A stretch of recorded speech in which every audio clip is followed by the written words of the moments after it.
Hello, Reciters, welcome back to the channel. So as we all know, the UK is a migration problem. The country is full. We have an illegal migration issue. Small boats keep floating into the country, causing all kinds of havoc. So there is a problem that needs fixing. I get it. We all get it. But that's not for me to fix. It's for the big bosses to sort out. What I'm here to ask is this. How is punishing the good migrants, the good hard-working immigrants who are already here in the UK going to fix that problem? How is that going to help things? So that is what I'm asking in this video. The reason I'm posing this question is because there is something that is happening in this country that is hard to ignore. A couple of days ago, I posted a video talking about Kemi, her recent proposals. I mean, you can go and watch that video, but we all know by now what she has said regarding indefinite leave to remain in British citizenship. And someone came into the comments, especially on TikTok. They were saying, why are you focusing on Kemi? She's not the Prime Minister. Why are you even bothering? I know she's not the Prime Minister. Seke Sama is the Prime Minister. I voted for him. But here's the thing. She could become Prime Minister because I have seen things change in this country just like that. So who knows, she could wake up one day and be our Prime Minister, or someone who thinks the way she does. So this could become our reality. So anyway, back to what I was saying. Hard-working immigrants, doctors, teachers, nurses, engineers, business owners are being pushed out. Not because they've done anything wrong, but because there is this growing wave of negativity where immigrants are now being seen as a burden, instead of people who are coming to rescue the country, who are now the backbone of industries that are struggling in this country. So I'm asking, how did we get here? And most importantly, what does this even mean for the future of the UK? What does this mean? Anyway, I want to read a comment that I got, and then I'm going to say something. It says here, sister, the world is changing. Many countries are looking to reduce immigration, and this is partly due to concerns about demographic shifts. The idea is that migrants from some countries who often have larger families, for example, 2 children upon arrival, and then 2 to 4 more, could eventually outnumber the native-born population, where families tend to be smaller, 1 to 2 children on average in places like the UK and Europe. While much of the world is experiencing declining birth rates, Africa's population is growing significantly. So I get this. I totally get the concern, and I'm not dismissing the concern. But here's the thing. People seem to forget that when migrants come to the UK and other countries, they're not just coming to work. They can't put their lives on hold, unfortunately, because, you know, they have a life. They have dreams and aspirations to get married, to have kids, and maybe they had those 2 kids before they came over and they had planned to have 4 kids. It doesn't mean that just because they are now in a different environment that wish that they have for their family evaporates. They've got their own ideal kind of life. They deserve to have a life outside of work, just like everybody else. So according to my opinion, the problem is not with the migrants, those people who are already in this country, who have been given visas by the big bosses to say, you know what, we need you, come into the country, here's the work permit, you know, whatever. That is not the migrants' fault. The problem lies elsewhere. This is how I see things. This is where the big bosses come in. Now, let us talk about how narratives have shifted over the years. The channel migrant crisis is a threat to women in Britain. This ongoing catastrophe, this disaster is... The British population is growing, and it's growing a lot, and there's only one reason for that: immigration. Our country is not a hotel, it's not a dormitory, this is our home. I've been in this country for 25 years, and I remember when I came to this country, the attitudes were different. Things were not like this. Over the years, I have seen a shift in narratives, how immigrants are seen in this country. I remember a time when immigrants were valued, seen as valuable members of society, as the backbone of those industries that were struggling to fill certain roles. You know, nurses, teachers, doctors, they were valued. But because of what is thrown out there in the media, these narratives are now shifting. The perception is now changing. And because immigrants are now being painted to be these people who are just coming to take advantage, not really making a difference to the economy.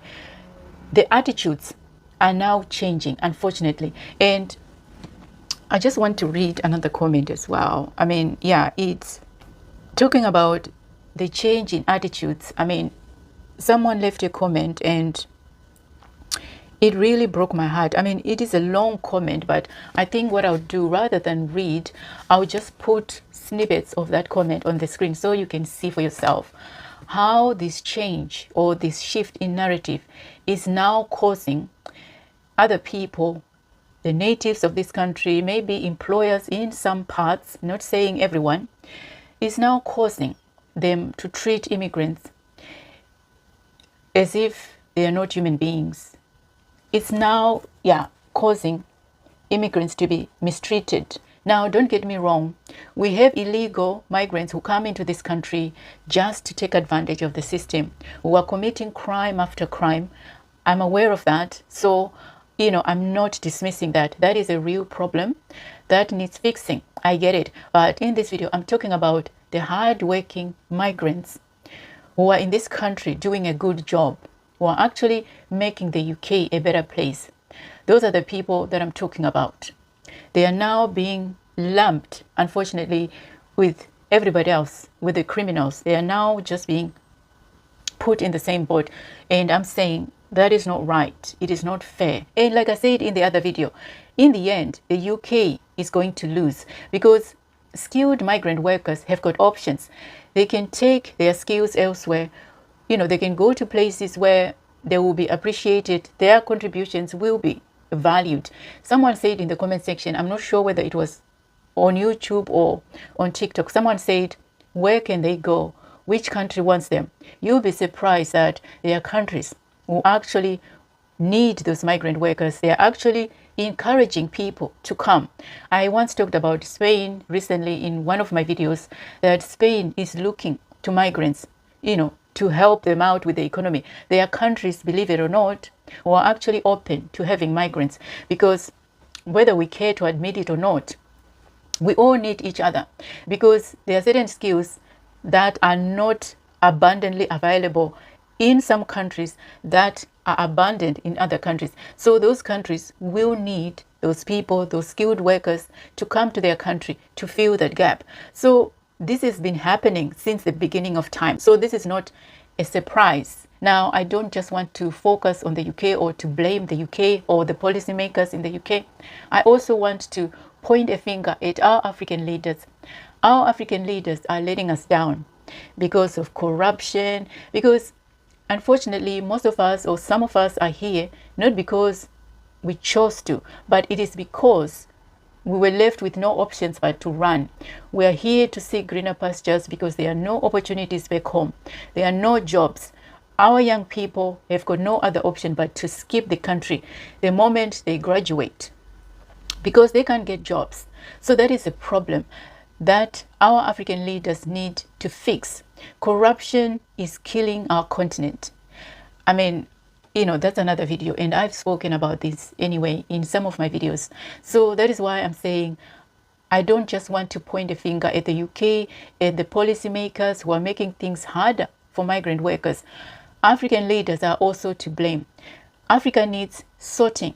We need to fix our problem so that we can get to a point where we stop running to seek greener pastures elsewhere. We stop becoming a burden, because clearly we are now being seen as a burden because the UK is full. Other countries are full. They can no longer cope. This is the reality. This is the problem that needs sorting.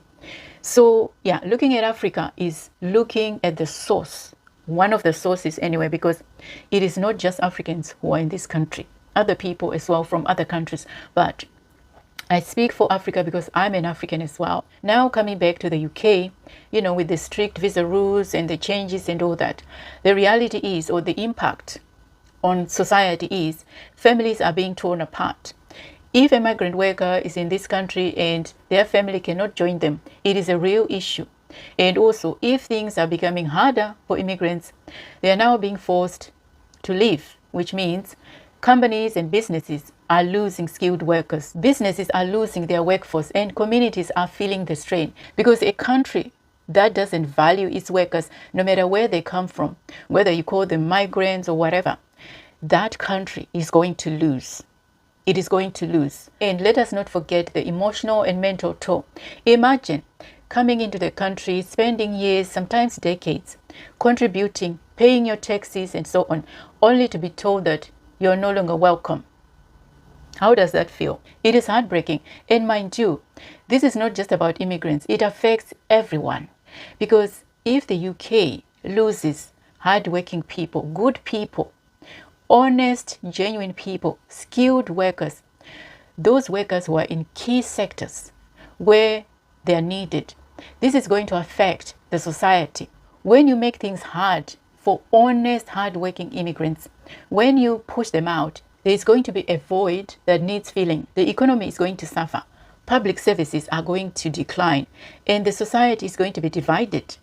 Because already there is a division that is being created because of these narratives. So when it's all said and done, at the end of the day, everyone is going to suffer. We're all going to lose. So where do we go from here? Where we go from here is to tell the truth. Kemi is always going on about the truth. It is time to tell the truth. Yes, let us tell the truth. And the truth is, immigrants are not here to take. Immigrants, according to the numbers, give more than they take. So how about we tell that truth for a change?